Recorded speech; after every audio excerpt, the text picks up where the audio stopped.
UNICEF doesn't actually agree with population matters at all. They may agree, and I also agree, that contraception and education, women's rights, etc. are very important. But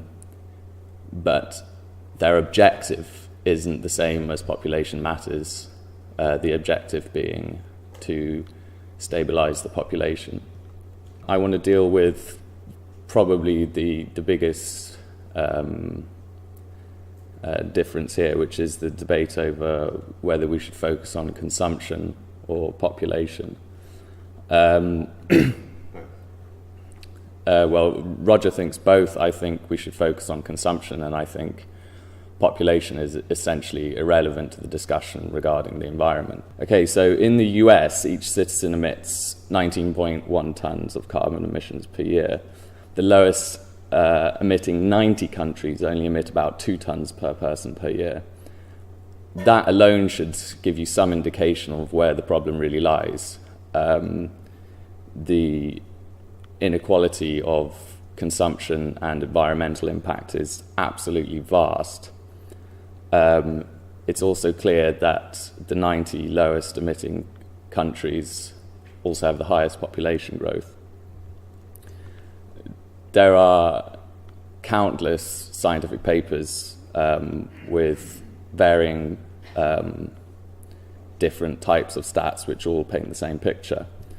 For example, places where population growth is fastest have the lowest, by far the lowest, environmental impact. Between 1980 and 2005, 18% of the global population growth, which is quite a lot, occurred in sub-Saharan Africa, but just 2.4% of the CO2 growth. In North America contributed 4% of the population growth, but 14% of the CO2 growth. Again, if that doesn't give you a very strong indication of where to focus your concern, then I'm not sure what does. Other papers point to that around 1/6 of the world's population is so poor that actually they produce no significant emissions at all.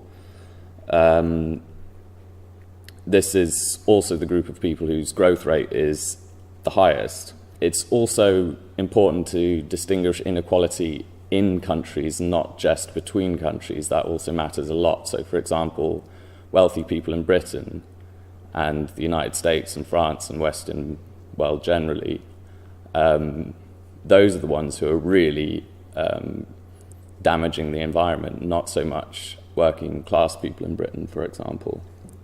And it's also the case for countries like India, where households earning less than 3,000 rupees a month use 1/5 of the electricity and 1/7 of the transport fuel of households earning 30,000 or more. And there's millions of people who literally live on the street, and they consume, they have virtually zero impact on the environment. And actually some of them, the ones processing waste, actually probably do more good for the environment than their overall impact. And then there's the issue of the fact that many of the emissions which poorer countries produce actually we should be accounted for.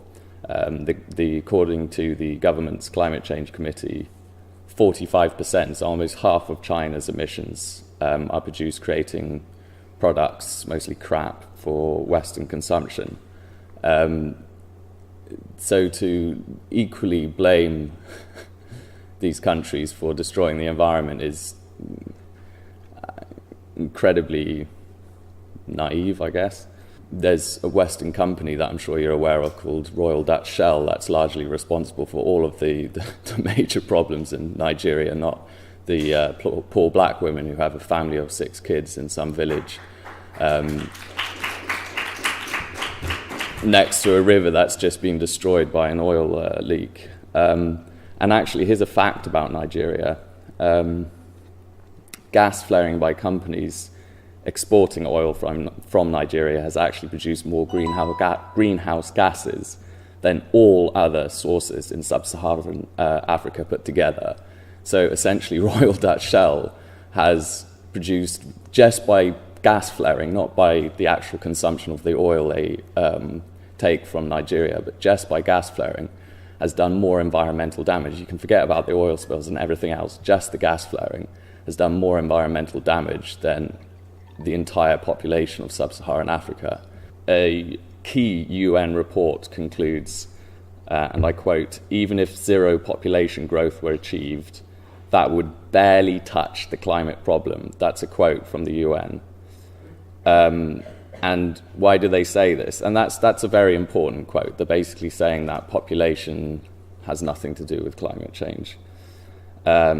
It clearly does. It's clearly humans that are causing the issue. But if you focus on population growth instead of consumption, then you won't solve the climate problem. That's what they're essentially saying.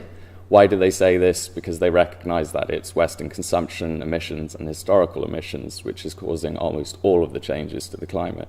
So it should be clear that the greatest cause of environmental destruction is not population growth, but extreme Western consumption. Whilst population growth is set to stabilize this century at a sustainable 10 billion, there seems no end to rich people's extravagance. And there seems also no end to growing inequality, which is absolutely vital to resolving this issue. It is these over-consumers who are destroying the planet, not some poor kid who works on a rubbish tip in Bangladesh who actually probably reduces overall emissions. By focusing on population growth as a key cause of environmental destruction, you are effectively shifting the blame from rich white people to poor black people.